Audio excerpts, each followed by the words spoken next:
पूरा लोकल। నమస్తే, welcome to పురా లోకల్. ప్రస్తుతం మనం గుజరాతీ మార్వాడి సంఘం అధ్యక్షుడు జిగ్నేష్ దోషితో ఉన్నాము. అక్టోబర్ 18న బీసీ బంద్ జరిగింది. ఆ బంద్కు మార్వాడీస్ పూర్తి ఎత్తున సహకారం అందించలేదు, మద్దతు ప్రకటించలేదు, షాప్స్ ఓపెన్ చేసి పెట్టిరని బీసీ సంఘాలు అంటున్నాయి. ఏం చెప్తారు? తప్పకుండా అది వాస్తవం. ఎందుకంటే గుజరాతీ మార్వాడిక అంతకంటే పెద్ద పండుగ దీపావళి పండుగ. ఆ రోజు ధన్తెరస్ ఉండే. ధన్తెరస్ అంటే లక్ష్మీ పూజ చేస్తాము. ఎవరు వచ్చినా జనరలీ మా ఇంట్లో కూడా మంచి చెడ్డ అయినా కూడా 1 గంట 2 గంటలు బంద్ చేసి ఆ రోజు ప్రతి ఒక్కళ్ళు బిజినెస్ క్లాస్ వాళ్ళు గుజరాతీ మార్వాడి ధన్తెరస్ లక్ష్మీ పూజ చేయాలనే ఉద్దేశంతో చేసినాము.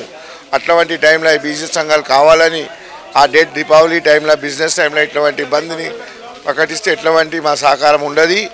ఇప్పుడు ఫ్యూచర్లో కూడా ఇట్లాంటి పండుగ టైంలో మాత్రం బిజినెస్ క్లాస్ వాళ్ళని మేము పరేషాన్ చేసి ఆ డేట్ సెలెక్ట్ చేసి ధన్తెరస్ అంటే ప్రతి ఒక్కరి గురించి తెలిసిన విషయమే.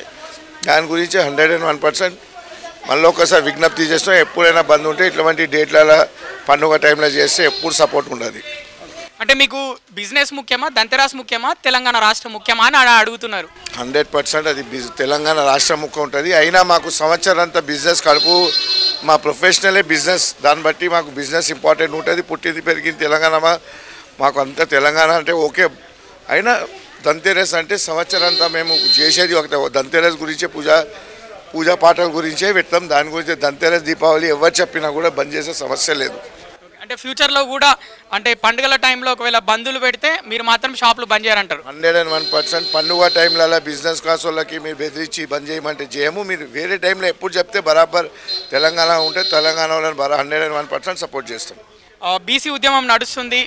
బీసీ ఉద్యమం పైన మీ అభిప్రాయం ఏంటి, మీ ఒపీనియన్ చెప్పండి. ఇప్పుడు ఈ ప్రభుత్వం అందరినీ కేవలం రచ్చగొట్టేటప్పుడు 42% రిజర్వేషన్ అని చెప్తున్నారు. హైకోర్టు చెప్పినప్పుడు దాన్ని బట్టి అందరికీ తెలిసిన విషయమే.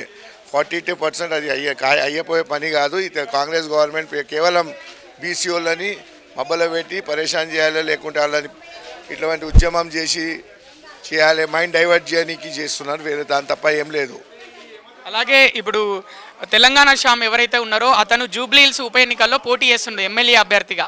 మరి ఏం చెప్పాలనుకుంటున్నారు? అతనికి విజ్ఞప్తి చేస్తున్నా, ఆయన పేరు తెలంగాణ శ్యామ్ కాదు, దేశద్రోహి శ్యామ్ అని పిలవాలి. నేను జూబ్లీహిల్స్ కూడా క్యాంపెయినింగ్కి పోతున్నా దీపక్ రెడ్డి గురించి. అప్పుడు చెప్తా తెలంగాణ శ్యామ్ చెప్పి తెలంగాణ వాళ్ళని చిన్న చూపు చూపినట్టు. ఎందుకంటే ఢిల్లీలో ప్రతి ఒక్క యూట్యూబ్ ప్రతి ఒక్క టీవీలలో చూపెట్టాను భారత్ తేరే తుకడే ఇన్షల్లా దాంట్లో శ్యామ్ ఈ దొంగ శ్యామ్ దేశద్రోహి శ్యామ్ ఉండే. దాని గురించి ఆయనకు తెలంగాణ శ్యామ్ చెప్పి మా తెలంగాణ వాళ్ళను కింద చూపు చూపెట్టేట్టు చేయకుంటే ఆయనకు దేశద్రోహి శ్యామ్ అని పిలవాలి. జూబ్లీహిల్స్ ఓటర్ని కూడా విజ్ఞప్తి చేస్తున్నా, ఆయనకు కేవలం దేశద్రోహి శ్యామ్ తప్ప ఆయన వేరే శ్యామ్ కూడా కాదు, దేశద్రోహి శ్యామ్. ఆయన సగం తమిళనాడు సగం ఏమో దేశద్రోహి. అంటే అట్లాంటి వాళ్ళకు మన తెలంగాణలో జూబ్లీహిల్స్ అట్లాంటి ఆయనకు డబల్ ఫిగర్ కూడా ఓట్లు రావు అని నేను ఇప్పుడే ఇవాళ ఈ దీపావళి టైంలో చెప్తున్నా. ఆ దొంగ దేశద్రోహి శ్యామ్కి ఎట్లాంటి అవకాశం రాదు. 3 డిజిట్ పాస్ చేయరు ఆయన.